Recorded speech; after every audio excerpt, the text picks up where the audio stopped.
Audio 1, December 30th, 2012. Rise above. What does it mean to rise above? Well, it means three different things.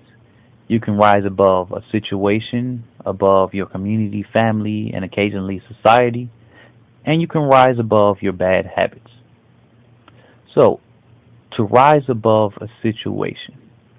A person may be edging you on into an argument, but rising above means that you will not stoop down to argue with that person. Now, keeping a level head is better for the both of you. Now, when you both are in a massive amount of emotions, one or both of you may do something that you regret later. You may say something or do something that you didn't mean to do if you are in a level head. And by you keeping a level head and rising above this situation, you can help out both of you. You may be able to calm that person down. You may be able to also tell that person that, hey, you need to have the space, need to get space, and then come back to the situation. This is also, rising above a situation is also being a leader when everybody is looking for one. For example, someone is in need of help. Rising above that situation is when most other people not in uniform are looking around. You're you're saying to yourself that, hey, I'll do it. I'll help you out. I will be that assistance. There's a fire going on. I'm calling the firefighters and I'm going in. I know that I'm risking my life, but hey, I'm going to help somebody. That's rising above a situation. Or when there's a total panic, you're keeping your calm. That is basically being the leader when everyone else is looking around in need. Being a leader is rising above. And not just by title, not saying that you are manager, CEO, president, or anything, but when something chaotic is happening, or if there is an issue, like at work, you don't know where this box is. Rising above, it can be as little as that. Rising above by keeping calm and saying, hey, let's go check the stock room once again, or let's check this other area, as opposed to panicking because something is missing. That's rising above the situation. Now, to rise above the community, family, and occasionally society, this is not talking in an arrogant sense, but this is rising above what is generally accepted. Basically, you are being the exception. For example, if it is okay in your community or in your school or among your friends, better yet, to just have C's, rising above would be trying your hardest, regardless of what everyone else around you is doing. So if getting a C is not trying your hardest, then you are not rising above. But if getting a C is trying your hardest, you are rising above what everyone else is doing because they're not reaching their true potential. But if getting an A or a B is what your earnest, hard-working attempt is, that is rising above. Now, this is also, for another example, is working out versus not working out.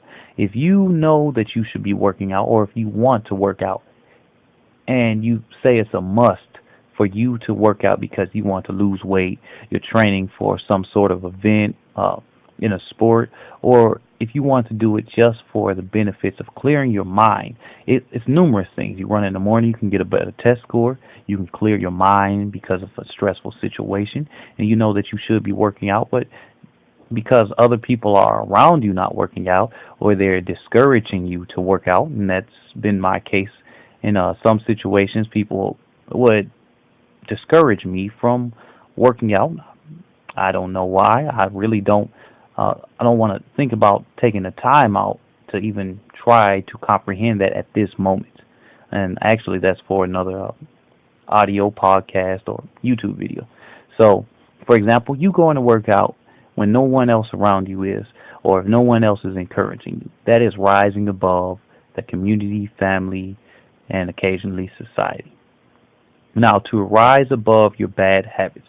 Now, this is a tricky one because it would actually mean accepting them or integrating those bad habits within you. And because rising above alone, under the definition of what you would think it is to say forget about it and ignore it. No, this is not talking about ignoring the bad habits, but it's talking about bringing them within you, accepting them, and then replacing them with new habits.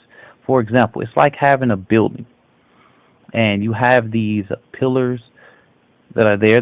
What does a pillar do? It holds up a building in place, because if it's so large, you take the pillars out, it falls, it collapses on itself.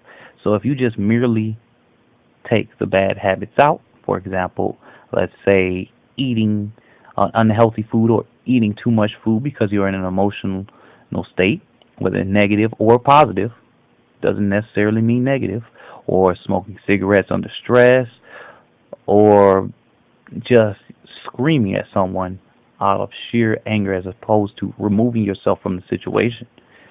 Now, if you don't replace those, if you just ignore them and say, I'm not going to do this, but you don't have something else to replace them and use that energy constructively, then you're going to collapse on yourself.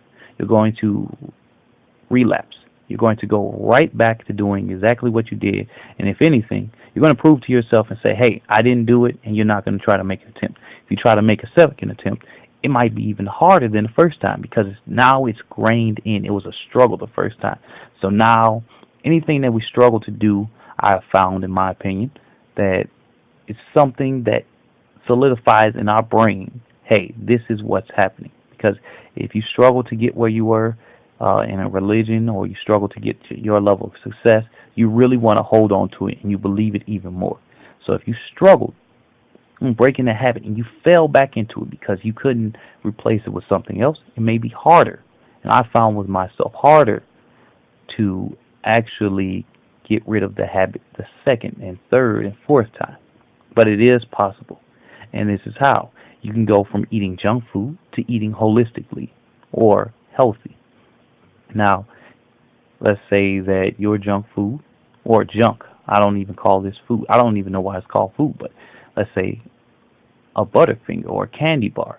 Well, my version of a candy bar is a carrot and also broccoli. Broccoli is more like popcorn to me. That's what I've actually replaced it and associated it with in my mind.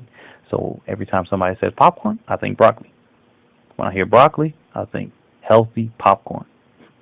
So I know it's something kind of funny, and I actually got one of the old jobs I was working at to actually bring popcorn. And when I'm around people, I can see the little things. I influence other people to actually eat healthy as opposed to they've also influenced me to eat their way until I've developed a strong mindset against it. That's the only thing that helps me rise above it, because I've replaced it and say, hey, this is what I'm sticking to.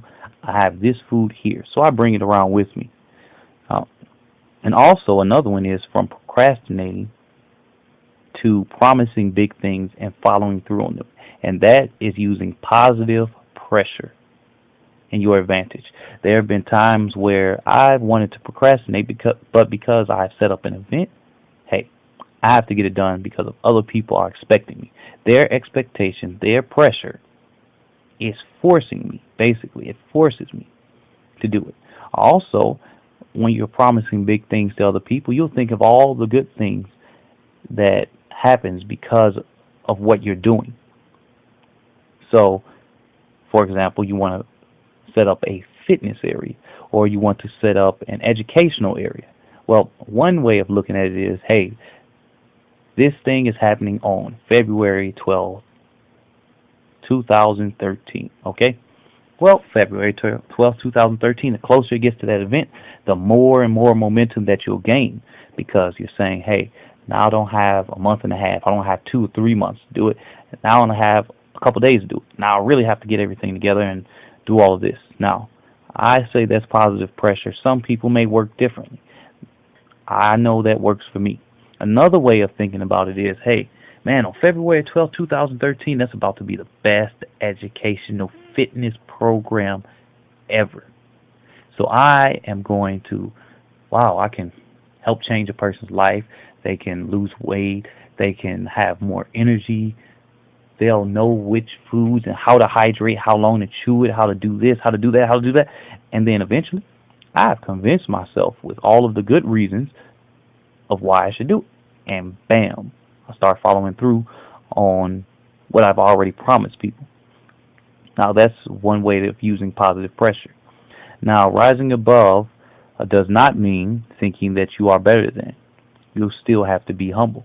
Because, for example, let's say that you're rising above your family, and rising above your family means to not be involved with what they're doing. If something that they're doing is destructive, you rise above that situation and that destructive habit or the unnecessary habit and replace it with a positive one. If your family has been, and you observe them, you see them drinking, or one or two members of your family drinking every time they get into a stressful situation, and you want to rise above that, that doesn't mean that you stop drinking and say, ha ha ha ha ha, now I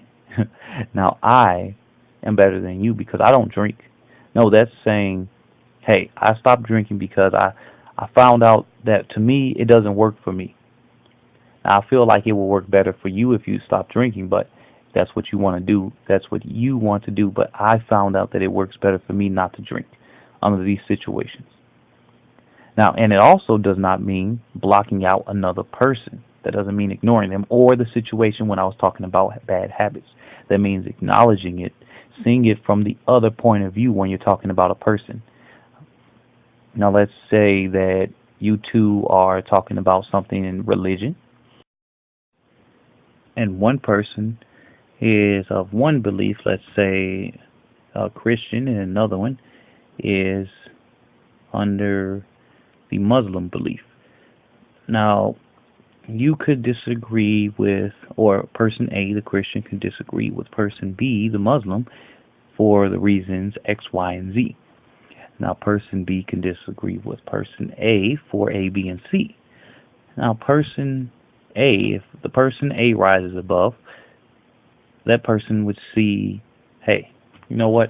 I can see why you would be thinking X, Y, and Z, and I believe I can understand a little bit, and I believe I can understand if I would have grown up under a similar situation. Now, they may be saying this part in their mind or whatnot, or you could be saying this in your mind in any situation. This applies to anyone, but I'm just using this because this would be, to me, an easier way of explaining it.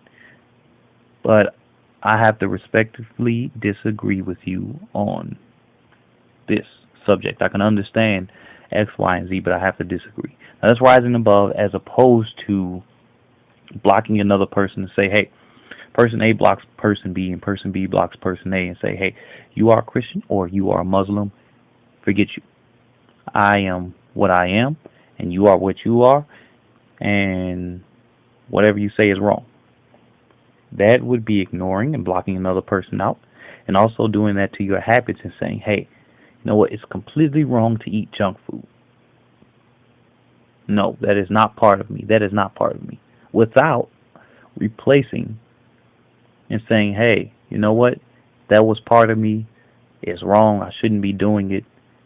I should be eating healthy food. No, that would be the second, what I just said, saying that's wrong. That was part of me. But I am eating healthy food. That would be rising above and integrating that, as opposed to saying, hey, that's not part of me, and pretending like it never was. Now, this is audio 1, YouTube video 1, or podcast 1. And stay tuned for more. Goodbye.